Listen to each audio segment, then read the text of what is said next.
Agradecemos ao Senhor por essa oportunidade em que uma vez mais estamos aqui na sua casa, né? Para esta terceira lição, que hoje é muito boa, tá bom? E eu vou pedir que a irmã Natalice faça todas as leituras por conta de uma inconveniência que eu tô, meu dente, né? Extrair, e aí eu não posso estar falando muito, eu vou só comentar tudo que se for falado, tá certo? E eu vou pedir ela para poder fazer essa leitura aqui em nome de Jesus.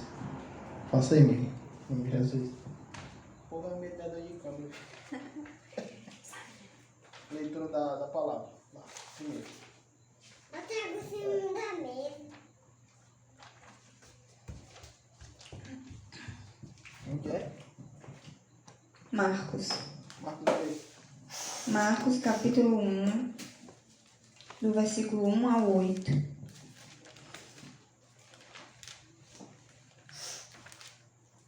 Marcos 1. Versículo do 1 ao 8. Marcos 1, versículo 1 ao 8. Pode ler. Ah, tá achando aí, né? É o segundo livro do Novo Testamento. Passo pra cá. Marcos o quê? Capítulo 1, versículo do 1 ao 8.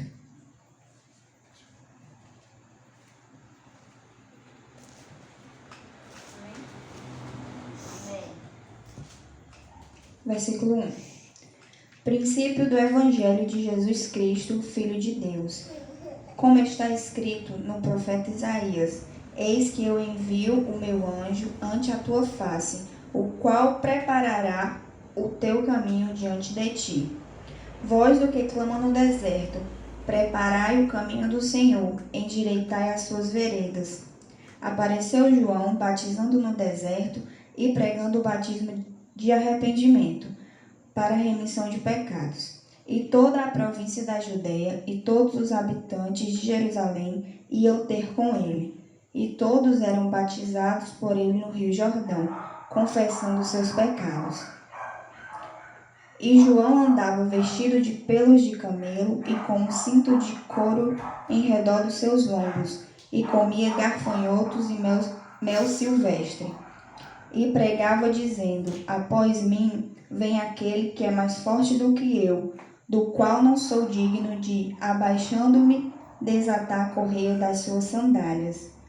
Eu, em verdade, tenho-vos batizado com água. Ele, porém, vos batizará com o Espírito Santo.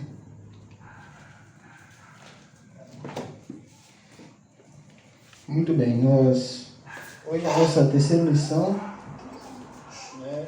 Iniciamos há 2 domingos. E aí você pode mesmo sentar ali que quando precisar eu pode ir sentar lá. Aí você... Eu não gosto de ver muito atrás de mim, eu não gosto de ficar sempre olhando para todos. Isso. Hoje nós vamos falar sobre um assunto muito interessante, né? Que é até uma pergunta, né? Quem é Jesus? Vamos falar hoje sobre Jesus, tá certo? Algum problema? Queimou que tá na cerveja? Não tem problema. Então o assunto da lição hoje é quem é Jesus. Vamos, assim, basicamente, bem por cima mesmo, aprendermos sobre quem é Jesus, tá certo? Um pouco sobre ele, que a gente tanto fala, mas que na verdade precisamos conhecer um pouco sobre ele, né? Muito bem.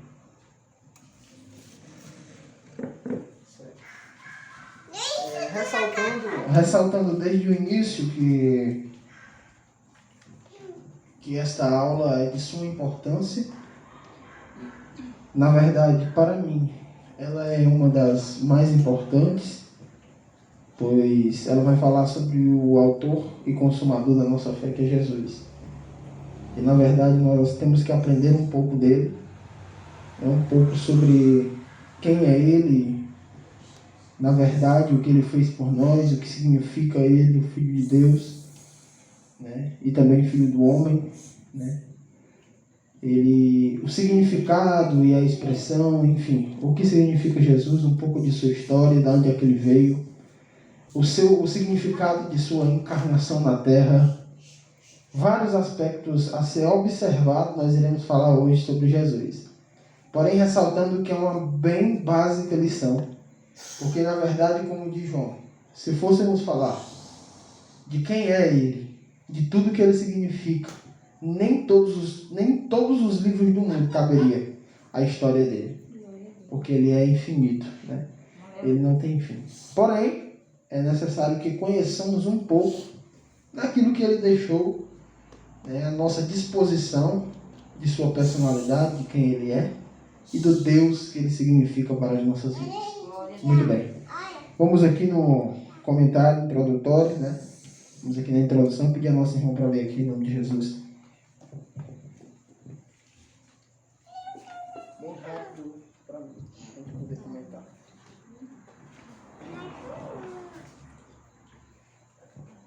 Toda e qualquer pessoa defende o seu direito de ir e vir, que expressa-se de emitir sua opinião e de professar suas preferências políticas e também religiosas. É desnecessário perguntar o quanto é triste perder a liberdade.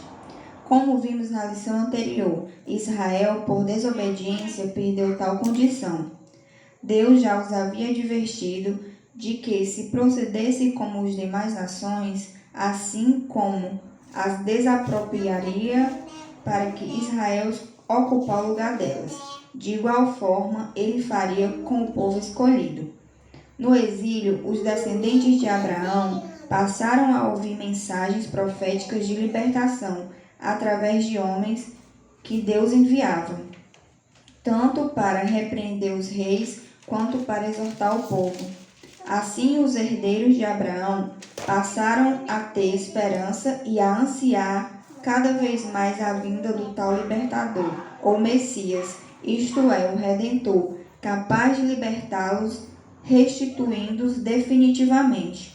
Ocorre, porém, que a libertação que tal Redentor viria trazer ia muito além do anseio político dos judeus, pois atingiu não somente a eles, mas também a todo o mundo, inclusive nós e até mesmo o universo.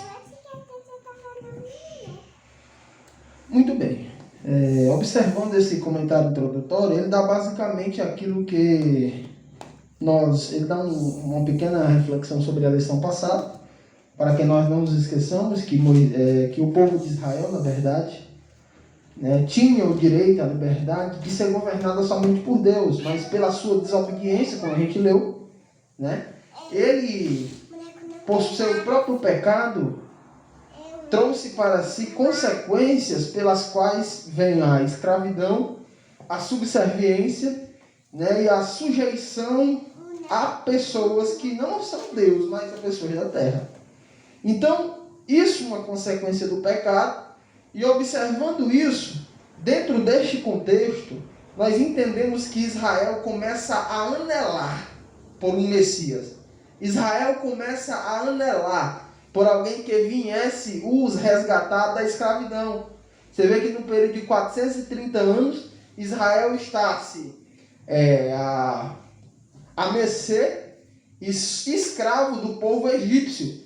Deus levanta um libertador, né? Um Moisés, e nós observamos que logo depois, pelos seus pecados, pela sua desobediência, Deus também vai levantando pessoas para anunciar a palavra a eles e libertá-los da sua escravidão pelo pecado.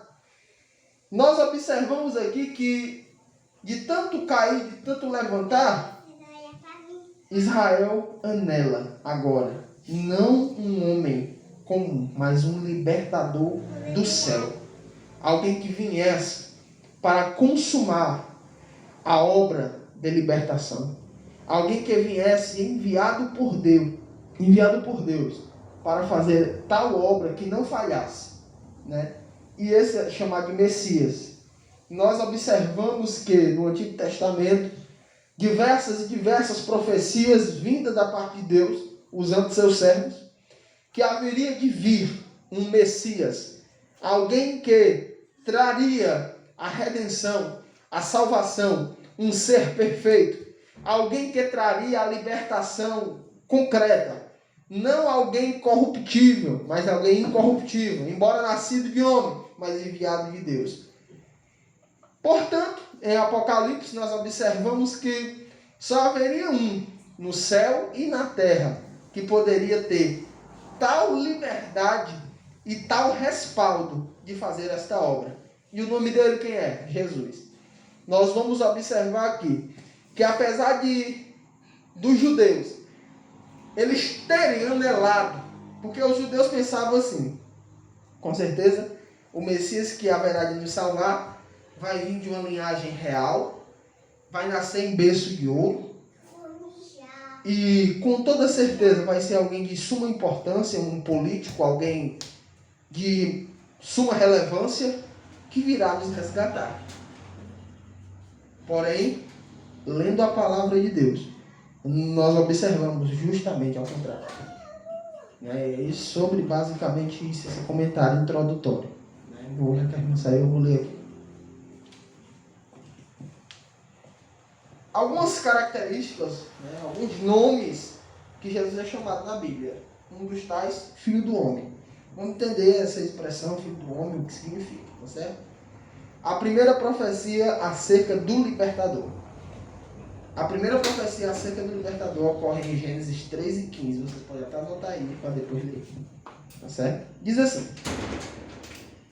ainda nos primórdios da humanidade, quando a serpente enganara Eva, o texto de Gênesis 3 e 15 informa que um descendente da mulher esmagaria a cabeça da serpente, réptil que na Bíblia tipifica Satanás.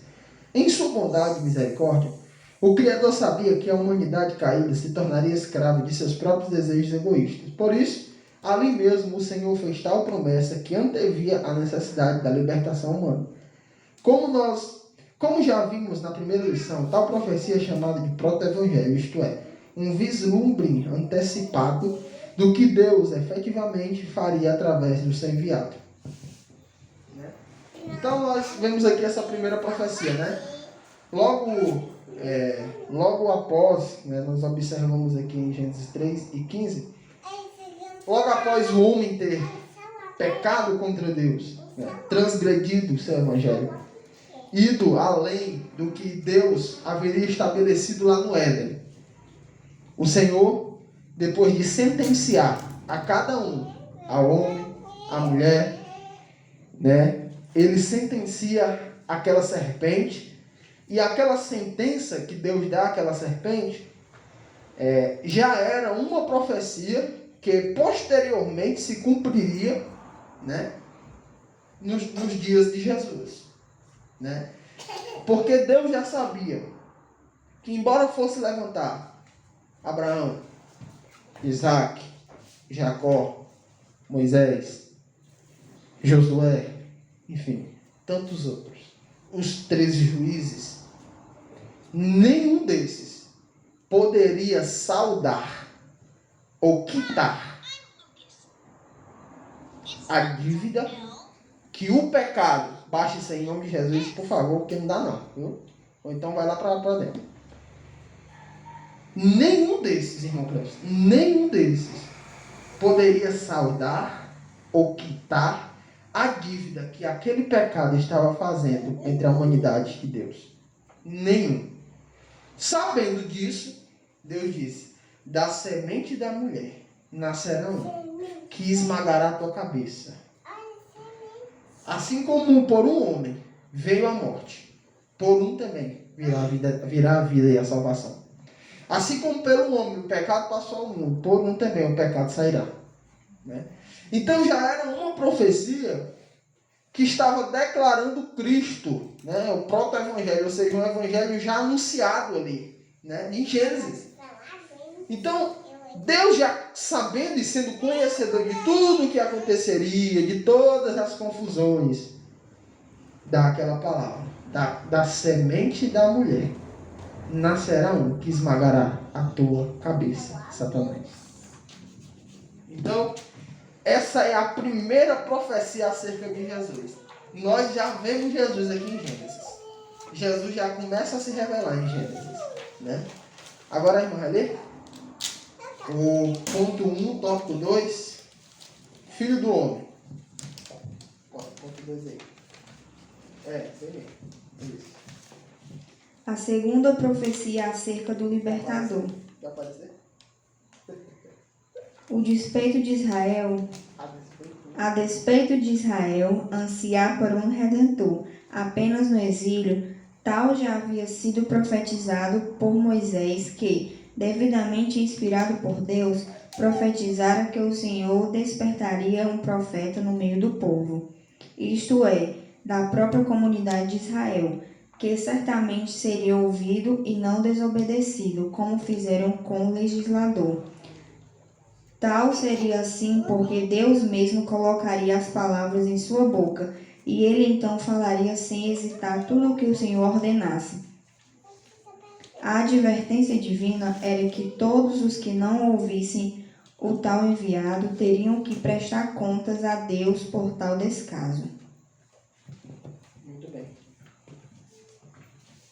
Então, aqui na epígrafe diz assim, a segunda profecia acerca do libertador, né? Eu vou ter que ler de novo, porque eu não consigo muito compreender de primeira leitura assim, eu tenho que dar uma relida, mas já. Pelo que se entende, né? Essa segunda profecia foi quando Deus levantou Moisés, não é isso? Não sei se você também compreendeu. Eu só compreendo mais quando eu leio, não vou negar para vocês, né? Essa segunda profecia foi através de Moisés, né? Eu entendi isso, por isso eu vou falar. E essa profecia, irmãos, você vê que durante toda a Bíblia Sagrada, de Gênesis até chegar em Mateus, que começa a história, você vai ver profecias, recados de Deus, que Deus traria um libertador. Aqueles a quem não desse ouvidos, teria de prestar conta. Quem não deu ouvido a Moisés, morreu. Morreu lá, né? Só que este seria uma prestação de contas muito além do que morrer ali. Uma prestação de contas no tribunal de Cristo, né? Observando isso, Moisés disse: Deus vai levantar um que, diferente de mim, a eles vocês vão ter que ouvir. Diferente de mim, vocês vão ter que dar ouvido à voz dele. Porque se vocês não derem ouvido, vocês haverão de prestar contas diante dele. Quem era esse? Jesus. Então, eu vou ler aqui, mas acredito que o que se aproveita disso aqui, dessa segunda parte, é isso. A segunda profecia, nós estamos vendo a revelação do Filho do Homem, né? Todas as revelações que estão descritas no Antigo Testamento a respeito de Jesus.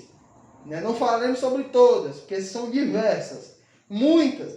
Se formos nos deter a todas as profecias que estão no Antigo Testamento sobre Jesus, é muita coisa. Tem muita profecia.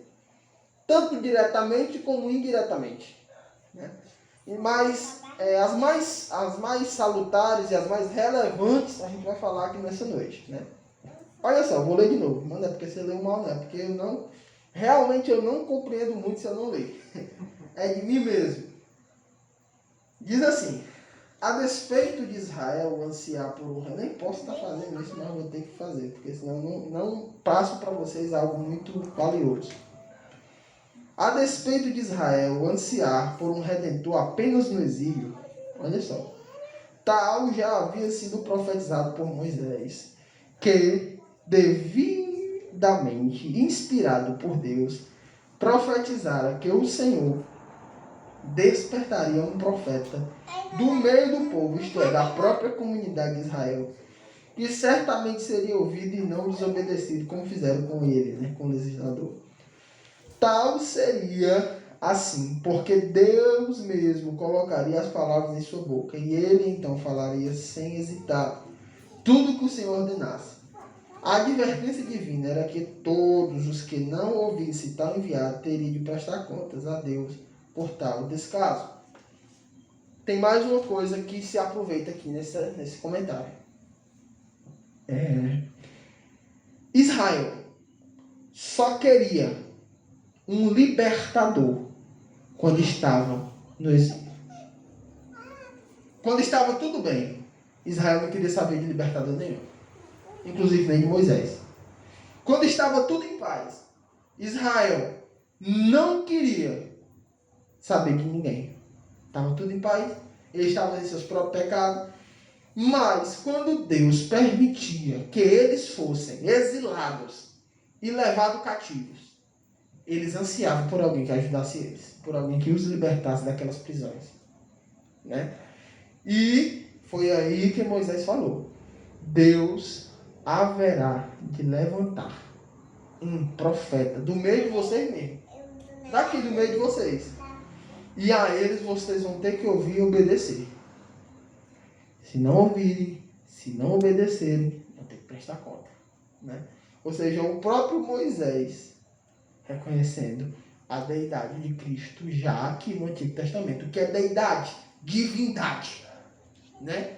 A suprema divindade de Cristo. Porque Cristo, nós vamos aprender nas próximas lições, apesar de ter sido revelado como Filho do Homem encarnado, ele também é Deus, né?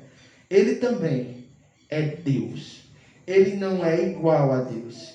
Ele é Deus. Pai, Filho e Espírito. Três que se tornam um. Porém, os três agem em áreas diferentes, mas os três são a mesma coisa. E é sobre esse Jesus, talvez nas próximas lições, nós iremos falar também, talvez, sobre a soteriologia, ou talvez sobre a pneumatologia, que é a doutrina do Espírito Santo. Talvez, não sei. Não observei isso ainda. Mas tem também que falar sobre o Espírito Santo. Se não falar, eu vou ter que adicionar essa lição. Mas acho que vão falar, né? A doutrina do pecado, já falamos, que é a soteriologia. E a pneumatologia, a doutrina do Espírito Santo. Que estamos aprendendo quem é Jesus, também temos que aprender quem é o Espírito Santo, né? Então, aqui, baseado nisso, é basicamente o que Moisés estava dizendo. Que Deus levantaria um libertador. Amém? Irmão, lê aqui o tópico 1.3. O Filho do Homem ou o último Adão? Por gentileza, vou observar mais para não ver se eu pego tudo bem. Bem devagarzinho. Não é nem sobre ler devagar, é compreensão mesmo. É de mim, eu não consigo. Apesar de a expressão Filho do Homem ser muito corriqueira na Bíblia, no livro de Ezequiel seu uso é abundante. Em parte alguma do texto ela é devidamente explicada, de forma que se presume tratar-se de um título, que objetiva destacar a humanidade, isto é, a especialidade de alguém enviado por Deus, pois a pessoa em si não tem superpoderes. No entanto, quando a expressão é utilizada de forma profética, referindo-se a alguém que transcende, ou seja, que ultrapassa o conhecimento histórico de quem está profetizando, diz respeito ao enviado especial de Deus, cuja identificação com a nossa humanidade se fez necessária para que ele possa ser ouvido. Eu estava olhando nas minhas visões da noite e eis que vi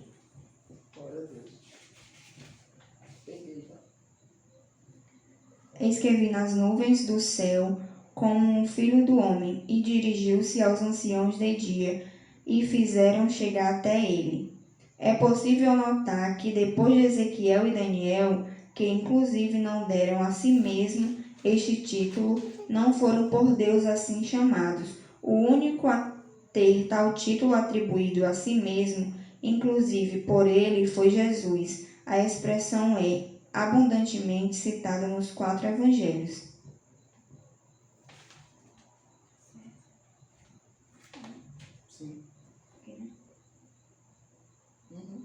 Em Romanos e também na primeira epístola de Coríntios, Paulo refere-se ao enviado de Deus como o último Adão, que tem poder e legitimidade de representar a humanidade, tal como o primeiro Adão fizera no Jardim do Éden.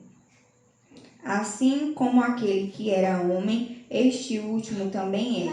A diferença entre ambos é que, enquanto o primeiro sucumbiu à tentação, o último, embora em tudo tenha sido tentado, não pecou. E é justamente nisto que ele, ao mesmo tempo em que se identifica conosco, se distingue do outro Adão, podendo nos ajudar. Peguei no ar essa daqui, viu? Isso aqui eu prestei atenção. Muito bem.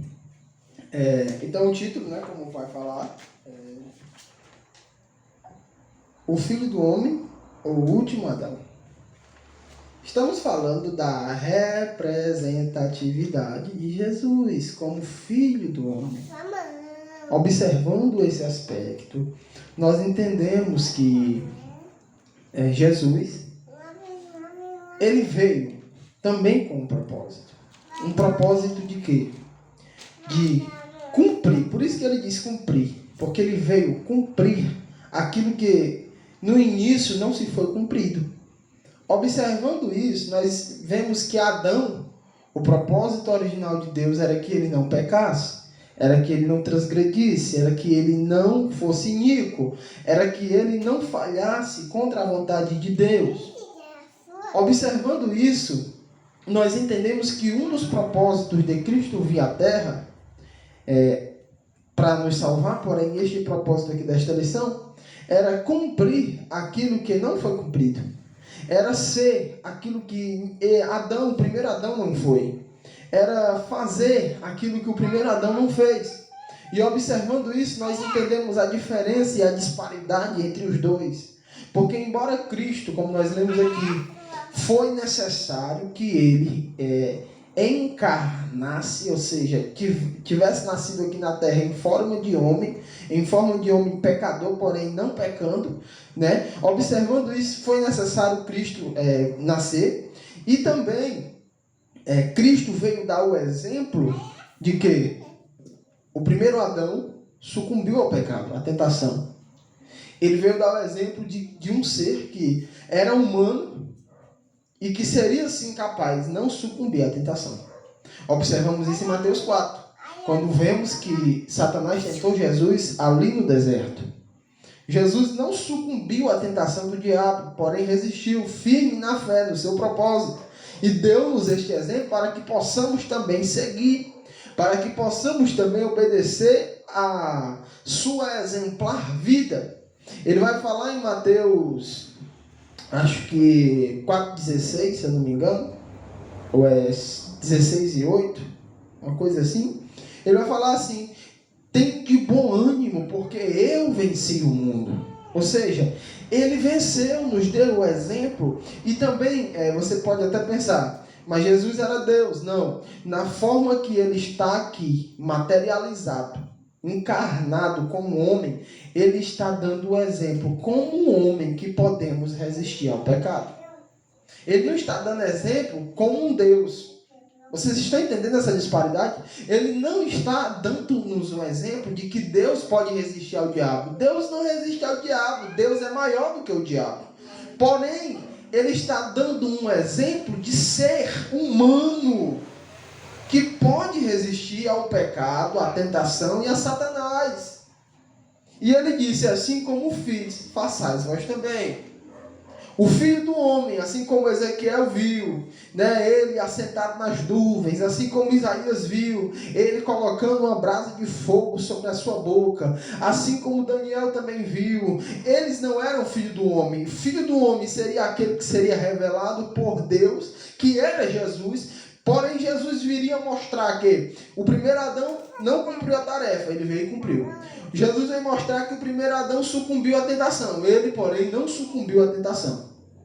O propósito dessa terceira estrofe, do ponto C, ou ponto 3, é anunciar que o Filho do Homem, apesar de ter sido homem, apesar de estar sujeito às mesmas paixões, às mesmas tentações que nós hoje estamos tentados, ele não sucumbiu, não cedeu, não pecou, embora fosse tudo possível a ele pecar. Se Jesus quisesse, ele poderia ter pecado, ele era humano ali. Ele não estava em forma de Deus. Ele não estava ali com apesar de ele ter o Espírito Santo, como nós também temos, ele não estava ali como Deus, como eu já falei. Ele era ser humano. Se ele tivesse dado lugar à carne, que ele estava ali, ele teria pecado. E qual seria o exemplo que teria deixado para nós? Tem um. Mas ele veio em um propósito santo, não cedeu, não pecou, não transgrediu, não faltou contra Deus. E deu-nos o exemplo. Assim como ele fez, façamos nós também. Ele é o Filho do Homem. Ele é o que cumpriu a missão. Ele é Jesus. Amém? Amém. Ficou esclarecido esse primeiro ponto, Filho do Homem? Eu quero que você... Eu vou até focar aqui nas perguntas, porque eu quero que vocês entendam bem. Eu vou ver o que a pergunta quer saber, para vocês entenderem bem. Tá certo? Olha aqui. Eu vou perguntar o que significa a expressão Filho do Homem.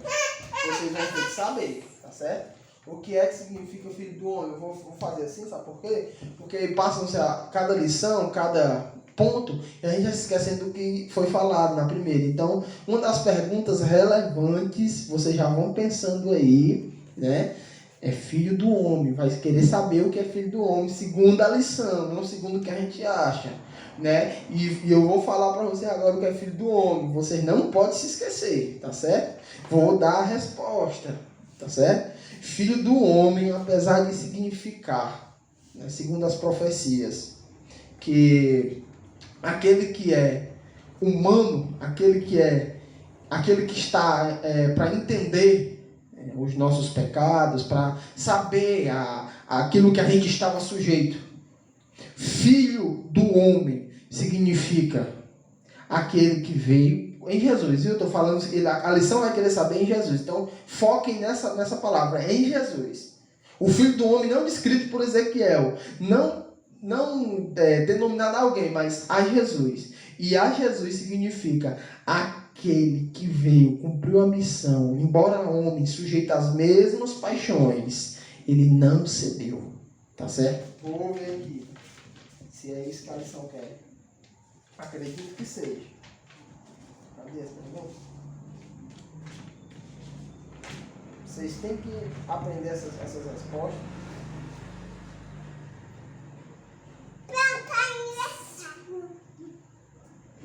Isso. Aqui diz assim, ó. De acordo com a lição, porque Jesus era chamado de Filho do Homem. Olha só. Como enviado especial de Deus, tal identificação com a nossa humanidade se fez necessária para que ele pudesse ser ouvido. Ou seja, ele foi enviado por Deus para ser como nós e para que quando você clamar a ele diga: eu sei o que você está passando, porque eu também fui como você. Eu sei que você está sofrendo, porque eu também sofri como você. Eu sei o pecado que está te rodeando, porque eu também já fui rodeado.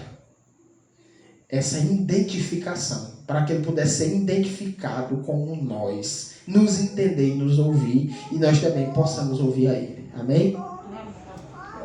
Pronto. Eu acho que não ficou dúvida não, né? Quanto a esse aspecto. Alguma dúvida podem falar, para a gente pular logo para o 2. Alguma dúvida? Alguma dúvida? Vocês vão ter dúvida, que eu sei. Cleus, alguma dúvida? Filho de Deus, aquele que se identificou com nós, para que a gente também possa ouvi-lo, porque ele sabe que nós estamos passando e venceu, e a gente também tem que vencer. E quando ele disser, faça assim, você tem que fazer, porque foi assim que ele fez e assim que ele venceu. É segundo a recomendação dele. Amém? Amém. Agora vamos saber o que é Filho de Deus. Vamos lá. A pré-encarnação do Filho de Deus. Filho do homem, agora Filho de Deus. A pré-encarnação do Filho de Deus.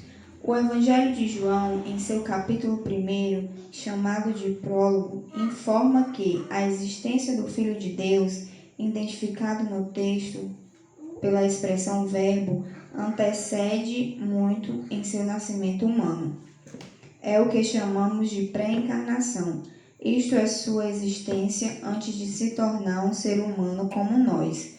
Justamente por isso, o apóstolo do amor informa, inclusive, que tudo o que existiu foi igualmente feito ou criado, não apenas por Deus, mas também pelo Filho de Deus. É glorioso pensar no fato de que, mesmo com toda essa importância, João diz: o Verbo se fez carne e habitou entre nós, e vimos a sua glória, como a glória do unigênito do Pai, cheio de graça e de verdade.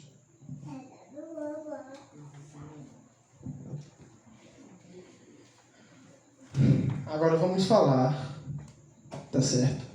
Nós falamos da humanidade de Jesus. Mas será que Jesus começou quando ele nasceu em Maria? Eu poderia fazer essa pergunta para vocês. Será que Cristo começou em Maria?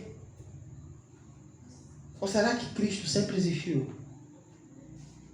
Vemos diversas expressões no plural. Desçamos, façamos o homem à nossa imagem conforme a nossa semelhança. Eia, desçamos lá e destruamos os seus planos, os seus projetos na Torre de Babel.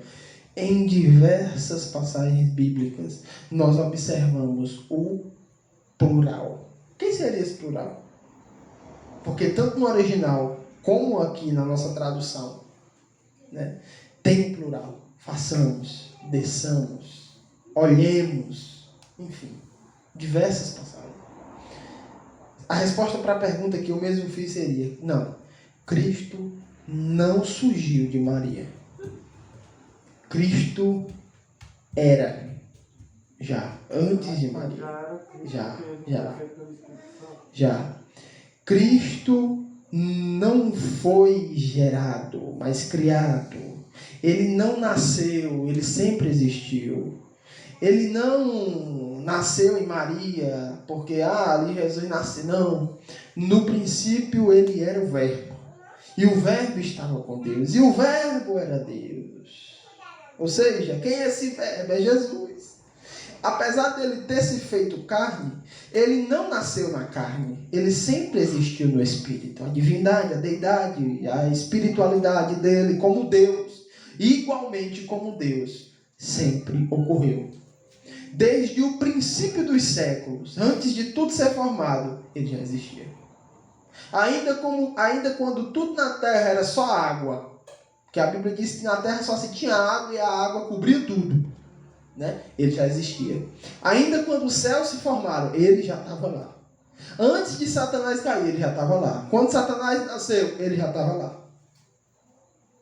Quando Deus criou Miguel, ele já estava lá, né? Enfim, ele é o princípio das coisas, o início de tudo também, tá certo? Então entendamos, Jesus não nasce em Maria. Jesus sempre foi.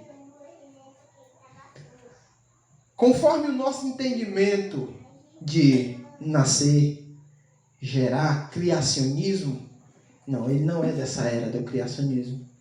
Ele é de outra era, chamado sempre.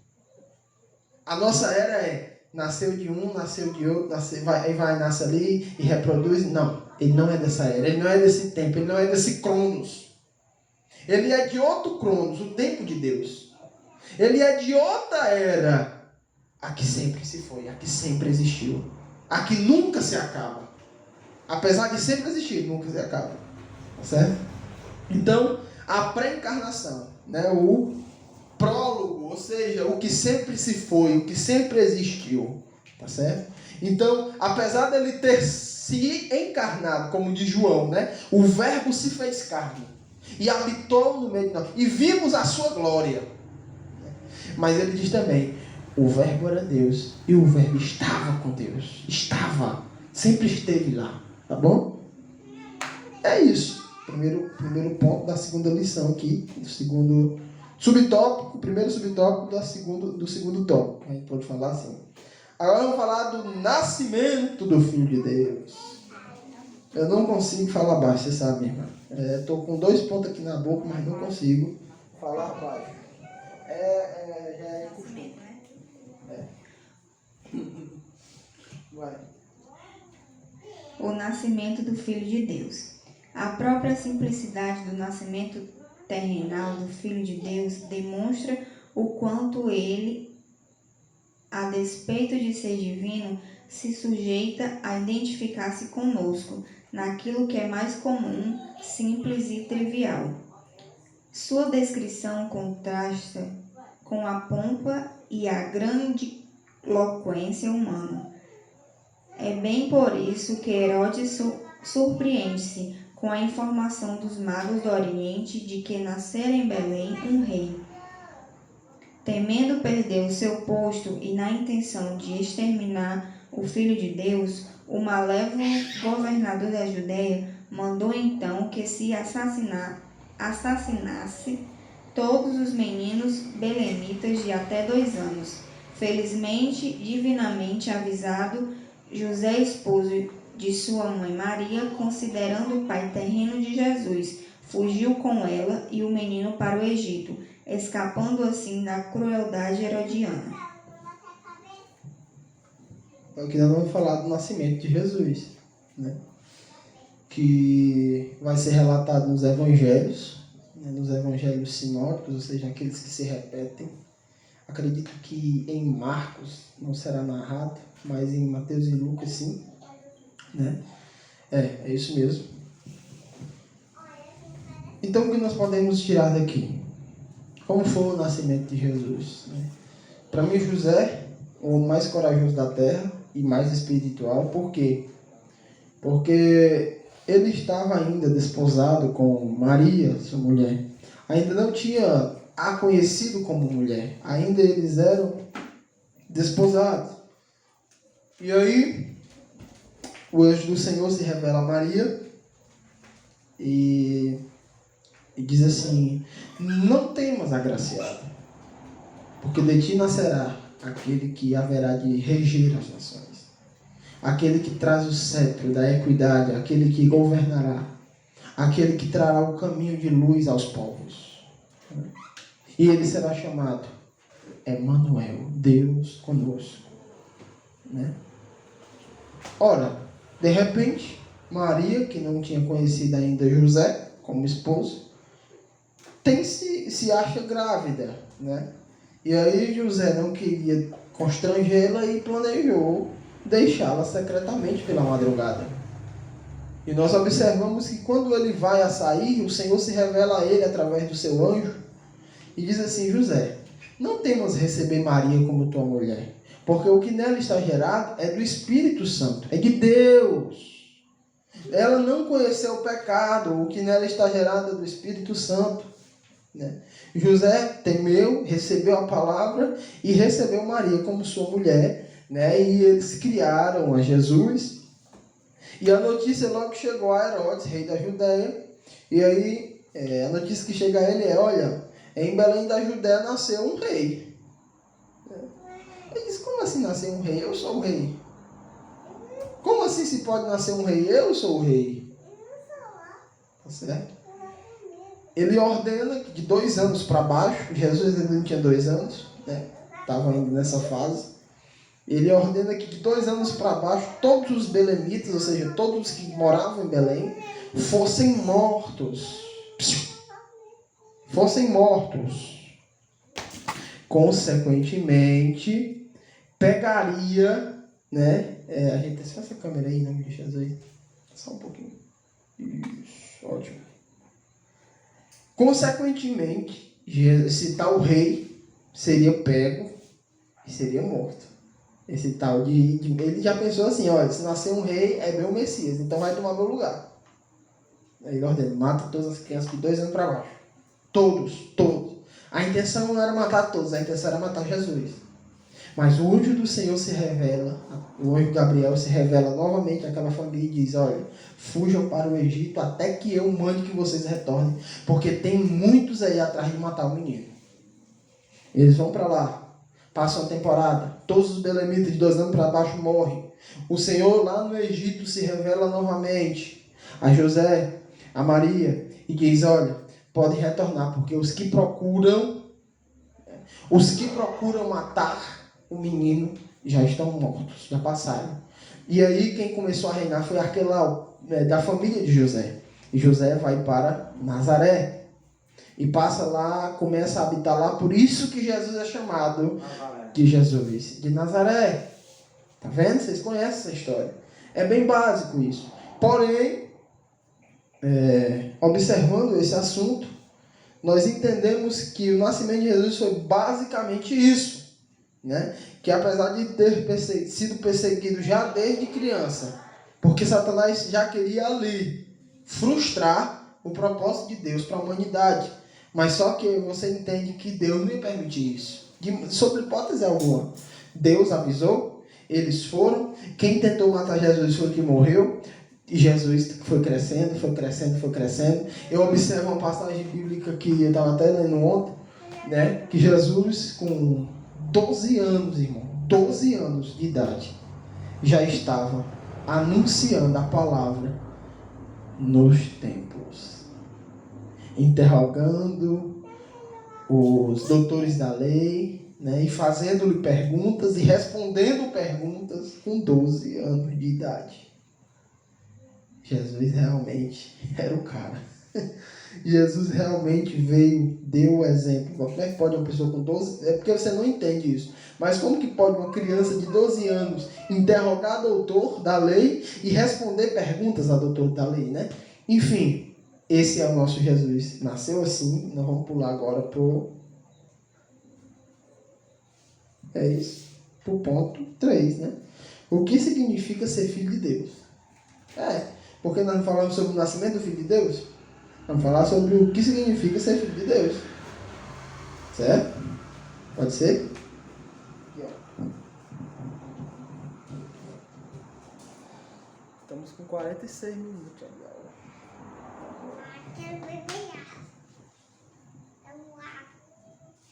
Em um de seus embates com os religiosos da sua época, ao utilizarem a figura de Abraão, inquirindo Jesus se ele achava-se mais importante do que o patriarca, o mestre respondeu que Abraão ansiou por vê-lo atuando e que pela fé viu, tendo por isso se alegrado.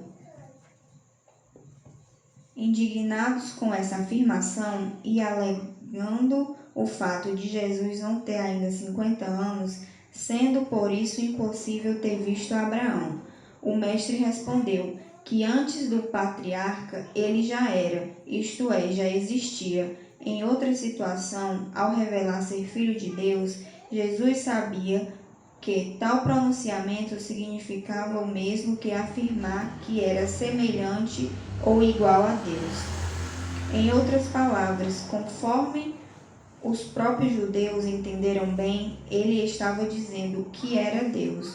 O propósito primário de dizer que o enviado é o Filho de Deus, além de isso ser verdade, ressalta o caráter de sua dupla natureza, ou seja, ele tanto é humano quanto divino, identificando-se conosco através da sua humanidade e com Deus através da sua divindade. Assim, é o único, verdadeiro e exclusivo mediador entre nós e Deus. Interessante essa parte aí, né? Então a pergunta é: o que significa ser filho de Deus? Aí os judeus, em uma oportunidade, eles perguntam a Jesus se ele se achava maior do que Abraão. Ou seja, para os judeus, Abraão era o pai de todos eles, né? E Moisés também. Se Jesus dissesse que era maior do que Abraão, eles chamariam de Jesus de anátema.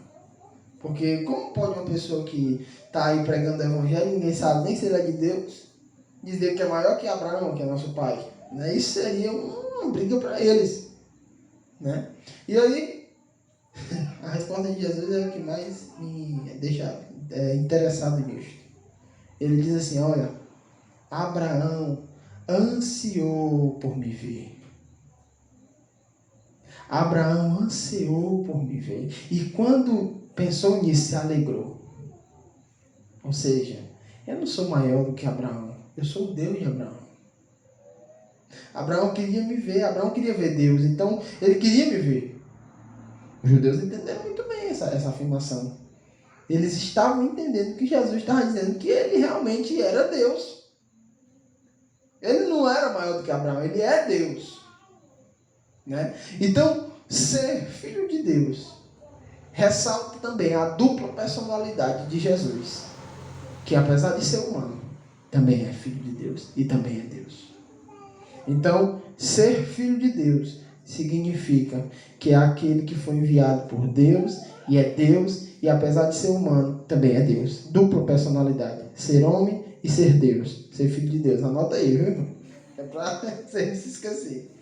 Tem mais uma perguntinha aqui sobre esse assunto. A pergunta vai fazer assim, né?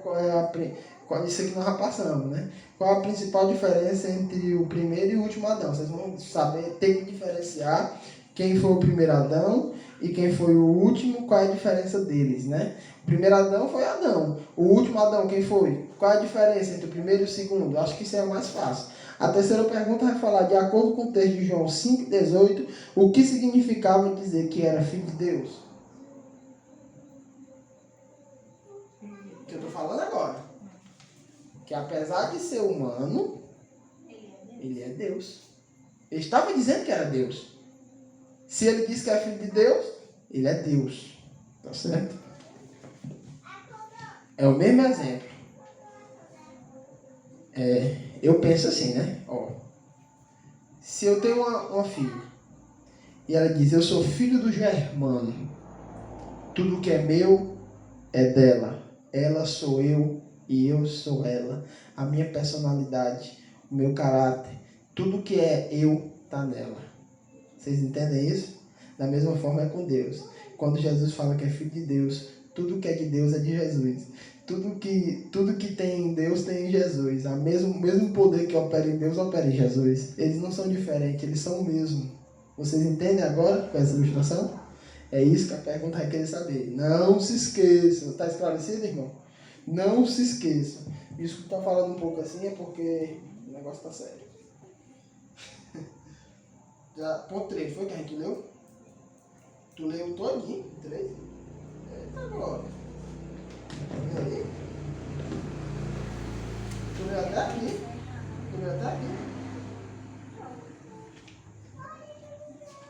O 4 aqui, meu irmão. Aqui. Tu leu até aqui? Não.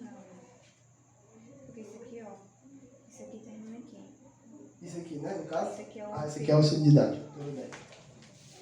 Então nós vamos agora para o 3. Por último e terceiro ponto. Tem por epígrafe Jesus de Nazaré. Deixa eu também falar. Eu não posso me esquecer disso. Eu vi aqui a frase, agora eu me lembrei. Por Jesus ter vindo, cumprido a sua missão, ter a dupla personalidade, que é homem e ao mesmo tempo Deus. Ele, com esse respaldo, ele é o único mediador, ou seja, a ponte, mediador é ponte, entre nós e Deus. Mediar é ponte. Você entende isso aqui? Jesus é a ponte que nos leva a Deus. Sem Jesus não dá para chegar a Deus por causa do nosso pecado. Jesus vem passando um traço por cima da lei, porque se fôssemos ser julgados pela lei, estaríamos mortos por nossos pecados. Aí vem Jesus, passa um traço, faz a ponte e diz, passa, chega a Deus agora, pelo meu sacrifício na cruz. Ele é, por causa disso, o único. Não existe Padre Cícero, não existe Maria, não existe. Não! Diante da Bíblia, não. O único a quem devemos rogar é Jesus. Eu não devo rogar, fazer prece a Maria, a não sei quem mais. Não. Porque a Bíblia não diz assim. Nem sequer na Bíblia esses aí aparecem. Nem sequer na Bíblia esses aí aparecem. Então, quando fizer uma prece, faça Jesus. Porque ele é o único. Tem um versículo. Ele é o único mediador entre nós e Deus. Acho que está lá em Romanos 8 que diz, né? Deus é o único mediador entre nós. Jesus é o único mediador entre nós e Deus. A ponte. Amém? Foi necessário falar isso para que fixe bem esse ponto. Jesus de Nazaré. infância, adolescência e juventude de Jesus. Vamos lá.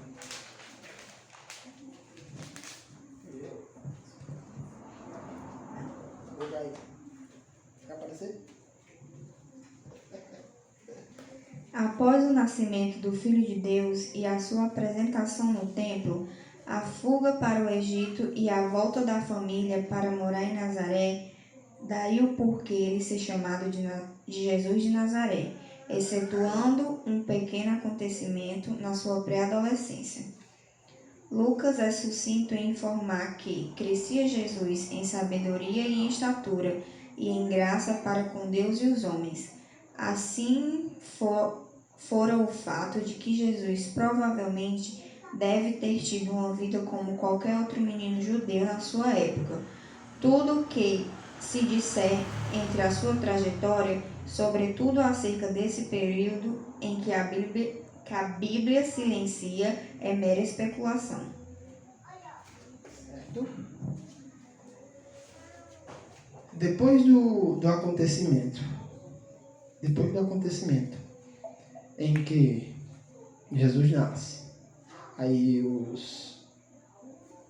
Herodes persegue ele para matar, Deus manda ele para o Egito e volta, ele vai para Nazaré, também mandado por Deus. Nós só vamos ver um relato na Bíblia Sagrada. Jesus, com 12 anos, pregando no templo. Até 30 anos, que é onde começa o ministério apostólico de Jesus. Não se tem nada. Tudo que você ouvir falar, Jesus com 15 anos fazia não sei o que, não. Jesus com 8 anos era não sei o que, não sei o que. Jesus sei lá, se formou em tal coisa. Não, você não sabe. Primeiro, ele não era formado. Porque os habitantes de Nazaré, uma das principais artes que ele imperava, era a carpintaria. Jesus era filho de carpinteiro, José era carpinteiro. Consequentemente, por Jesus ser pobre, por sua família ser pobre, Jesus, com certeza, isso eu afirmo, ele era ajudante de José na carpintaria, né? O que se falar mais do que isso é mera especulação, ou seja, não é verdade, é só o que você acha. Amém? Muito bem. Foi sobre isso que falou. Infância, adolescência e juventude, né? Jesus apresenta-se a João Batista. Vou ler agora, faltando um pouquinho. Eu não consigo. Sim. Com a idade de 30 anos, Jesus apresenta-se ao seu primo distante, João Batista, e permite-se ser batizado. Apesar da relutância do Batista, Jesus quer identificar-se com as pessoas de seu tempo e cumprir toda a justiça. Contudo, ele é objetivo ao dizer que todos os profetas e a lei profetizaram até João. Em outras palavras, um novo tempo chegará. Verdade seja dita, até mesmo João Batista reconhecia isso e sabia que seu tempo terminaria assim que chegasse a luz do mundo, que era Jesus, né? Quando Jesus apresentou-se a João Batista, se eu perguntasse, por que Jesus foi batizado por João Batista? Se ele era Deus, né? Aí a resposta seria, presta atenção no que eu estou falando, que às vezes aí eu pergunto dessa cai na prova, né? Se eu fizesse essa pergunta, a resposta seria, Jesus queria se identificar com as pessoas daquele tempo e queria cumprir toda a justiça, ou seja, a palavra. Porque ele será batizado. Quando Jesus ali é batizado por João Batista, todas as histórias onde é que a gente encontra? Na Bíblia. Tem na Bíblia. Mateus, Marcos, Lucas, João. Todas essas histórias, né? Nós vemos que quando ele ali chega, aí João diz assim, Senhor, eu que necessito vir a ti, e tu vens a mim? No meio da multidão que estava a ser batizado por João, o Espírito Santo revela a João e João vê Jesus já ali como Deus. Ele não sabia quem era Jesus até ali. Aí o Espírito Santo revela a João e João diz assim, eis o Cordeiro de Deus que tira o pecado do mundo. Uma revelação, né? Ou seja, quando ele diz a eles, eu vim ser batizado, João. Ele disse, Senhor, eu que preciso ir a ti, vens tu a mim? Ele disse, convém que eu cumpra toda a justiça. Aí o céu se abre, o Espírito de Deus desce como uma pomba e diz assim, este é o meu filho amado, em quem tenho o meu prazer, ou em quem me comprazo. Né? Ou seja, uma confirmação de que ali era Jesus verdadeiramente. Porque qualquer um ali poderia ser Jesus, mas quando tem-se essa confirmação, começa o ministério de Jesus de milagres. Né? Então, por que Jesus foi batizado por João? Apesar de ser Deus, ele tinha que se identificar com o povo, que também, apesar de ser Deus, ele tinha que cumprir, e veio cumprir toda a justiça, toda a palavra. Amém? Amém. Jesus desenvolve seu ministério terreno e cumpre sua missão. Alguma dúvida, pessoal? Não estou perguntando, mas eu acho que não, né? Bem claro, não tá? Tá claro? Tá claro? Fala, se vocês têm dúvida, pode falar. Você tem dúvida? Você tem dúvida? Se você tiver dúvida, manda para mim depois. Em um curtíssimo espaço de tempo, de aproximadamente 3 anos, Jesus revolucionou a realidade, primeiramente dos judeus e posteriormente do mundo inteiro. Tudo em Jesus surpreende, desde seu nascimento até a sua ressurreição. Em virtude de termos diversas lições que abordarão tanto o caráter do mestre, quanto vários aspectos da sua atuação e obra, basta agora apenas dizer que ele é o personagem central da história, o ponto para onde todas as coisas convergem e encontram sentido. Pronto. Jesus é o centro. Você vê que a palavra mais falada aqui é Jesus. Não tem um culto que no mínimo umas 200 ou 300 vezes, se for um culto rápido, o nome dele não seja falado. Se um culto ocorrer em que o nome dele não for falado, ali não foi um culto, foi uma reunião, foi uma palestra. E mesmo assim tem que falar o nome dele. Jesus é o ponto central onde todas as coisas encontram sentido. Começando em Gênesis, encontra sentido em Jesus. Vem Êxodo e encontra sentido em Jesus, porque ele é o nosso libertador. Se você pega o Pentateuco, você vê que Moisés era a figura típica, ou seja, que tipificou Jesus. Quando você pega todos os grandes profetas, você vê que eles, o ponto central deles seria o Salvador da humanidade que se revelaria. Então se encontra em Jesus. Quando você pega o Novo Testamento, você começa a conhecer Jesus. Então Jesus é o ponto central, onde tudo e todos encontram sentido para tudo. Para tudo. E como João disse, se fôssemos escrever livros, pega aí mesmo esse versículo, é bem facinho ele é o último versículo, pega esse aqui que é melhor, o último versículo do último capítulo de João. Olha aí o que quer dizer aí. Só para vocês terem ideia. Quer falar? Não. Certo.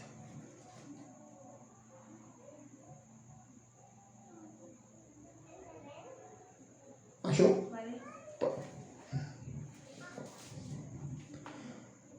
Há, porém, muitas outras coisas que Jesus fez, e se cada uma das quais fosse escritas, cuido que nem ainda o mundo todo poderia conter os livros que se escrevessem. Amém. João 21 e 25. Viu? Nada poderia conter a tamanha história de Jesus em 3 anos. Mas você tinha passado mais tempo no ministério, né? Foi só 3 anos. Morreu, ressuscitou, passou 40 dias ainda na terra e depois subiu ao céu em glória, trasladado com os anjos e disse, não temas, porque assim como vocês estão vendo esse Jesus indo, também ele vai voltar para buscar o seu povo. Nos deu essa promessa e cremos nele nisso. Seguramos-nos nessa promessa. Em que assim como ele subiu, um dia ele vai voltar. Não mais para encarnar-se na terra ou reencarnar-se. Não. Ele vem buscar a igreja separada, lavada, comprada, santa, purificada, limpa e lavada de todo o pecado. Amém? Sem mácula, sem ruga, sem mancha, sem defeito, pura diante dele. Pelo seu sacrifício imaculado. Amém, irmãos? Amém. Conclusão. tá com 1h04 de aula. Eita, glória. Uma boa aula, viu? 1 hora. Isso é porque eu não tô nem podendo falar. Tô só mesmo aqui, só passeando, só patinando mesmo aqui bem por cima, rápido, para vocês basicamente entenderem, né? Basicamente entender uma lição básica. Uma única lição é muito pouco para se falar acerca de quem é Jesus de Nazaré. Na realidade, tudo o que dissemos jamais será suficiente, tudo o que dissermos jamais será suficiente para descrever tudo o que ele representa e é. O que importa é que já o conhecemos e devemos permanecer firmes em conhecê-lo ainda mais, principalmente de forma prática. Parafraseando o apóstolo do amor, se fôssemos abordar, tudo o que ele é e fez, nem ainda todo mundo poderia conter os livros que se escreveram ou escrevessem. Devido à riqueza da expressão grega logos, traduzida no Evangelho de João, em português como verbo ou palavra, vale dizer que essa expressão reproduz a plena revelação de Deus, da mesma maneira que a lei, proveniente da escrita das escrituras hebraicas até a sua época, era uma revelação de Deus. Amém. Amém? Amém. Quero ver agora. Vocês dizem amém, quero ver agora. Né? Vou encerrar aqui, porque senão vai ficar muito longo.